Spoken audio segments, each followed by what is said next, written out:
الشما ويا جولي عرب الشما الشما ويا جولي عرب ونوتي جيسا Jiraga guyaan hawwiin eegaa turtan. Gammachiisaa namuu dhagayaa wal dhageessisa. Salaamu alaykum wa rahmatullahi wa barakaatuhu. Kabajamtootaa fi jaalatamtoota ustaazanii fi akkasumas barattoota onlaayinaa hundi keessanuu salaamni keenya kan kabajaa fi jaalalaa bakka isin jirtanitti xiyyaara shabakaa jedhamu yaabbachuudhaan lagaa gaara qaxxaamuruudhaan imoo zuum waatsaappii tiktook feesbuuk keessa qaxxaamuruudhaan bakka isin jirtanitti gurra keessan isinii haa bu'u isiniin jecha utuu gammachiisaa qabannee dhiyaannee jirra.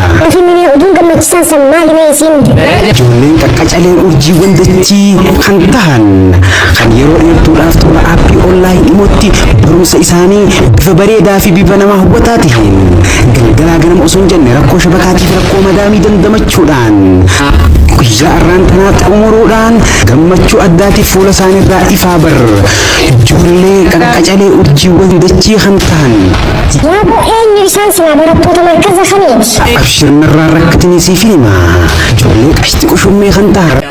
توتا مركز سعادة الإنسان yeroo dheeraadhaaf toora aappii onlaayinii imootiin barumsaanii barachila arraan tanaa kana gahan gammachuu guddoon nu dhaga'ema waan taateef obboleeyyan keenya qaalii fi gaggaarii kanneen markaza biraa keessatti argamtan akkuma ammaan dura gammachuu ta'eessan bakka adda addaa irratti wajjin qooddachaa turre arraan tana guyyaan keenya nurraa hin hafenaa koottaan wajji qooddadhaa isiniin jedhan. Yaa maashaa Allah eenyu garuu ustaaziin isaan barsiisee guyyaa arraan tanaa kanaan ga'e. Egaa namni barattoota isaa qaalii fi gaggaarii kana barsiisudha. Ustaaz Abu Zubayr fakkii namaa leenca haati deeyse barattoonni koo yeroo laffaatii tiyya akkanatti hojiin agarsiisan gammachuu guddoon dhaga'ama waan taateef cufti keessanuu akka dhuftanii gammachuu teenya nu wajji qooddattan isiniin jedha. Ustaaz Abu Zubayr Aboo amiirrannummaan ustaazaa wajjin markaza guyyaa arraan tanaa kanaan gahan eenyu faadhamee maqaa isaanii naaf himi. Abshir rakkoon takka jirtuu siif hima. Amiirran yeroo shabakaan ustaaza baase bakka ustaazaa bu'uudhaan lafee dugdaa markazaa ta'uudhaan guyyaa arraan tanaa kanaan gayan. أمير تكفل زمزم آدم يوتو أمير لما فاني ما حياة آدم أمير تدفن تالتولا أمير أفرفاني ما مستريا بدري Egaa kabajamtootaa fi jaalatamtoota ustaazota keenya amiirranii fi dura bu'oon مركز سعادة الإنسان guyyaan san guyyaa addaati waan taateef guyyaa gammachuuti kootaan wajji qooddadha yeroo dhuftan wanni hundinuu ni jirti. كل شيء موجود اسمين جدًا Egaa ustaazan keenya qaalii fi gaggaarii sagantaa turis kan isin gaggeeffamtu Januwaarii 18 baatee takkaffaa bara 2025 Rajab guyyaa 17 baatee 7ffaa hijira 1446 guyyaa jummataa oollee galgala sabtii yookaan galgala sanbata xiqqaa akka Itoophiyaa galgala keessaa sa'aatii 2 fi daqiiqaa 30 kan eegaltu yoo ta'u akka Saudi Arabiyaatti immoo galgala keessaa sa'aatii 8 fi daqiiqaa 30 akka Dubaayitti immoo galgala keessaa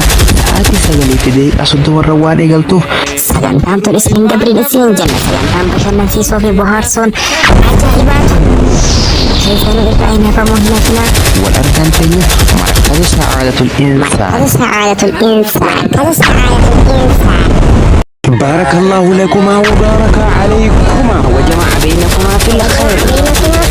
السلام عليكم ورحمة الله وبركاته خبجمتوتا في جالتمتوتا أستاذوتا برتوتا أبليكيشن إيمو هندي كيسان نجيني ربي كان كبجا في جاللا كلين سكيسا كتامرودان اسم برهاقهون أبترا كينيام marree oduu gammachiisaa qabannee dhufnee jirra bakkuma jirtan irraa oduu gammachiisaa kana gurra bultii diin islaam kan sunnaadhaan dhaabbattee shari'aadhaan gabbattee ijaaruudhaaf qophii xumuraniiti argamu. Marree eenyu kan sagantaa kanaaf qophii xumuree argamu jechuun keessan hin ooltu.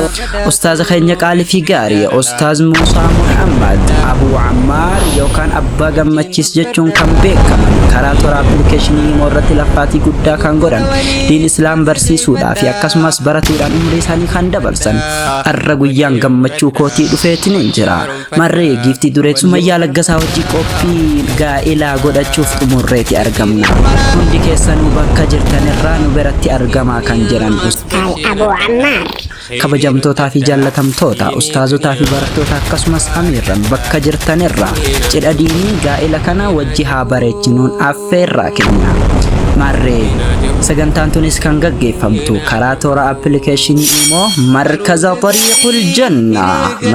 xariiqul janna daandii jannataa irratti gaggeeffamuuf deemti. Kan ittiin gaggeeffamtu gamtaa guddoo jalqaba hangaftoota akkasumas hangafa gamtaalee kan taate majmuucatu shuuraa walitti qabaa fi bu'uura isaan ustaaz Nuuraddiin Xaahaa yoo ta'u, amiirran immootu kan akka ustaaz Muhammad Ahmadii fi ustaaz Anwaar Khaliifaa ta'uu sin hubachiisna. Baarakallahu lakuma wa baraka alaykuma wa jama'a baynakuma fil khair. Aruusii isaanii aruusa gammachuu kan milkiitii fi kan jaalaa, bultii isaanii bultii halaal, bultii barakaatii fi akkasumas bultii dagaaginaa haa taatu jennaan. Egaa ustaazan keenyaa fi akkasumas barattoota keenya kabajamoo sagantaan tunis kan isin gaggeeffamu Janwaarii 9 bara 2025 muddee 29 bara 2017 Rajaba 7 bara hijiraa 1446 guyyaa Khamisaa oolle galgala jimaata akka Itoophiyaatti galgala keessaa sa'aatii 2 akka Saudi Arabiyaatti immoo galgala keessaa sa'aatii 8 akka Dubaayitti ammoo galgala keessaa sa'aatii 9 waan eegaltuuf hundi keessanuu sagantaa bashannansiisoo fi bohaarsoo fi akkasumas sagantaa dinqisiisoo taasisaa irratti akka hirmaattan isiniin jenna inshaallah. wal argaan teenya markaza xariiqul jannaa. Mambo orisi dini mbekile isin lamaanitu barwale malee.